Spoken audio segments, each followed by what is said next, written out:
ingetin aja, kamu jangan lupa loh. Kalau kamu kenapa-kenapa korupsi, kasihan anak istrimu, kasihan anak suamimu. Menteri Sosial itu sangat khusus dalam konstitusi kita karena memang dia disuruh untuk mengurus rakyat miskin. Nah sekarang hak rakyat miskin dia rampok. Itu apa? Itu yang namanya dungu. Salah satu yang masih menjadi perdebatan sampai sekarang adalah ketika Gus Dur membubarkan Departemen Sosial dan Departemen Penerangan. Kalau Departemen Sosial dulu. Karena departemen itu yang mestinya mengayomi rakyat ternyata korupsinya gede-gedean. Sampai hari ini. Kalau membunuh tikus kan tidak perlu membakar lumbungnya. Oh memang. Kenapa Anda bakar lumbungnya? Bukan. Karena tikusnya sudah menguasai lumbung.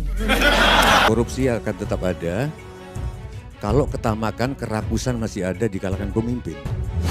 Jadi sekarang kita lihat bagaimana rapuhnya isu pemerintahan yang bersih. Sekarang apalagi mau diucapkan oleh Pak Jokowi untuk mengatakan bahwa kami memimpin pemberantasan korupsi. Loh, di dalam dirinya sendiri sarang korupsi.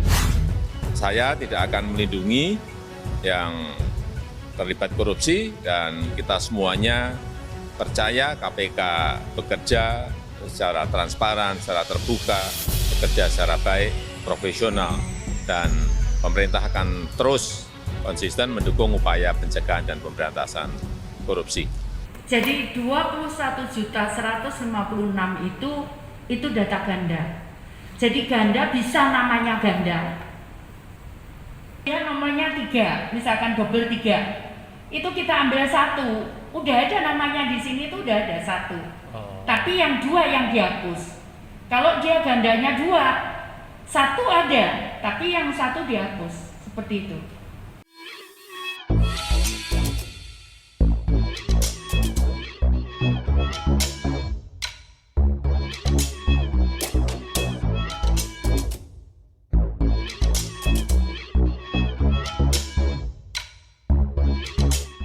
Tonton video ini sampai selesai agar Anda tidak gagal paham.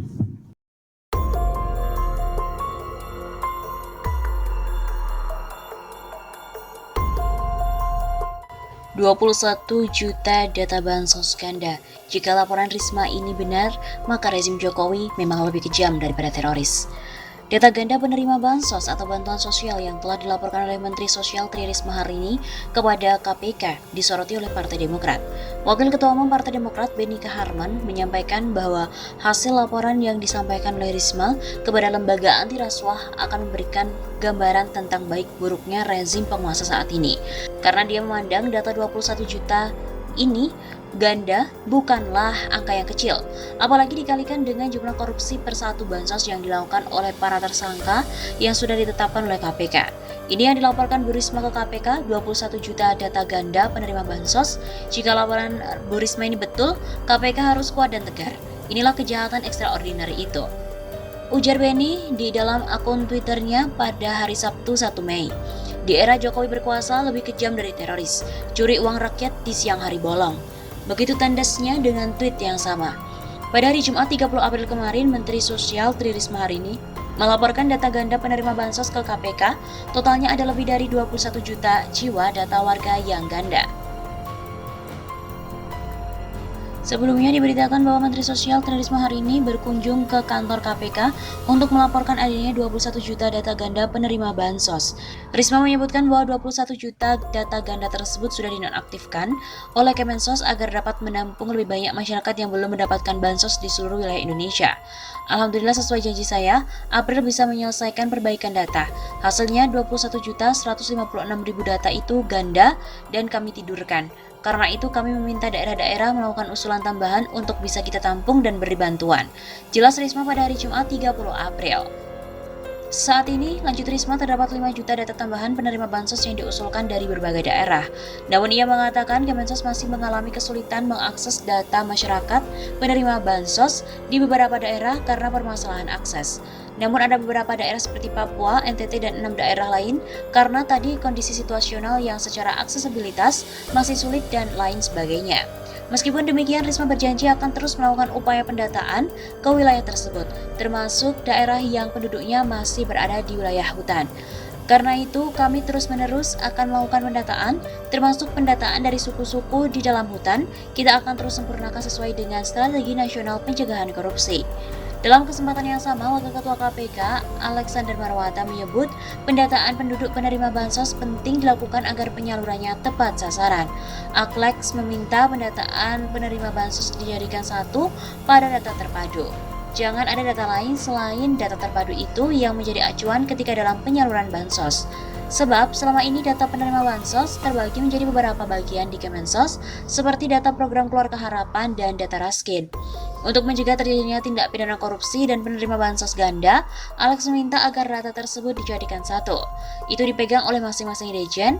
Kami minta agar disatukan karena itu tadi orangnya bisa saja sama di 3 data tersebut. Jangan sampai bantuan itu menjadi tumpang tindih dan tidak tertutup kemungkinan kalau ada data ganda atau penerima ganda.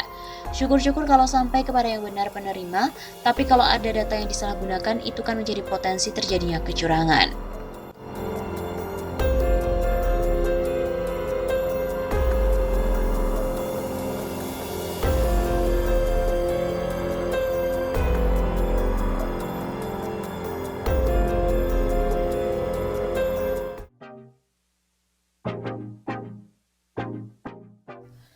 Temuan BPK, potensi kerugian negara pada bansos mencapai 1 triliun rupiah.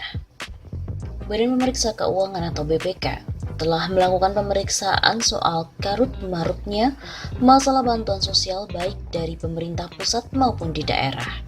Setelah diperiksa, BPK menemukan potensi kerugian negara yang lumayan besar, yakni mencapai hampir 1 triliun rupiah atau tepatnya 843,7 miliar rupiah.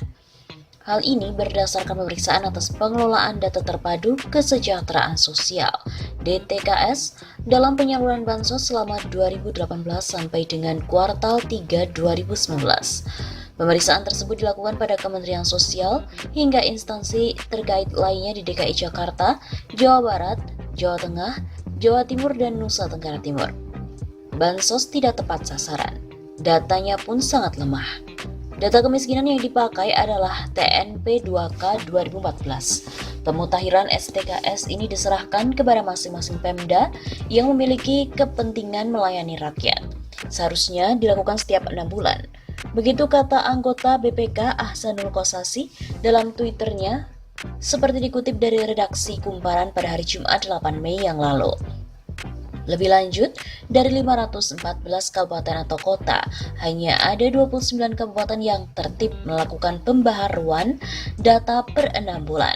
Ahsanul menyebut sisanya masih menggunakan data yang ada sebelumnya dan dominan unsur politik di daerah. Ahsanul melanjutkan, akibat tidak adanya pembaharuan data, akhirnya penerima bansos menjadi tidak tepat sasaran. Ada 20 juta lebih keluarga penerima manfaat atau KPM yang tidak memiliki nomor induk kependudukan atau NIK dan merupakan letak permasalahan. Dalam ikhtisar hasil pemeriksaan semester atau IHPS 2 tahun 2019, BPK menemukan sejumlah permasalahan dalam penyaluran bansos. Di antaranya pelaksanaan verifikasi dan validasi belum memadai dalam menghasilkan data input yang berkualitas untuk penyaluran bansos. Kemensos dinilai memiliki keterbatasan dalam melakukan koordinasi pelaksanaan verifikasi dan validasi yang dilakukan oleh Pemda.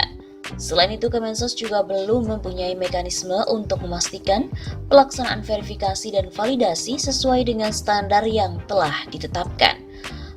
Akibatnya, DTKS yang ditetapkan oleh Kemensos sebagai dasar penyaluran program bansos menjadi kurang andal dan akurat. Begitu tulis laporan IHPS 2 2019 BPK. Lebih lanjut, penggunaan DTKS juga belum dapat meminimalisasi permasalahan kartu keluarga sejahtera yang tidak terdistribusi dan KPM tidak bertransaksi pada penyaluran bantuan sosial pangan non-tunai atau BPNT dan juga program Keluarga Harapan atau PKH. Mekanisme feedback permasalahan penyaluran BPNT dan PKH dari himpunan bank milik negara kepada Kemensos juga belum diatur. Akibat hal-hal tersebut terjadi kekurangan penerimaan atas sisa saldo program pemerintah di rekening bank penyalur yang belum juga disetorkan ke kas negara sebesar Rp843,7 miliar. Secara rinci, sebanyak 891.990 KKS tidak dapat didistribusikan kepada KPM BPNT, dengan sisa saldo sebesar Rp449,9 miliar. Selanjutnya, saldo realisasi BPNT yang tidak dipergunakan oleh 387.936 KPN sebesar Rp311,04 miliar. Realisasi bansos PKH atas 330.703 KKS yang tidak dapat didistribusikan kepada KPM sebesar Rp82,8 miliar. Meskipun demikian, Ahsanul juga menjelaskan sebagian potensi kerugian negara tersebut sudah dikembalikan ke kas negara. Katanya, sebagian sudah dikembalikan dan itu merupakan posisi saat temuan.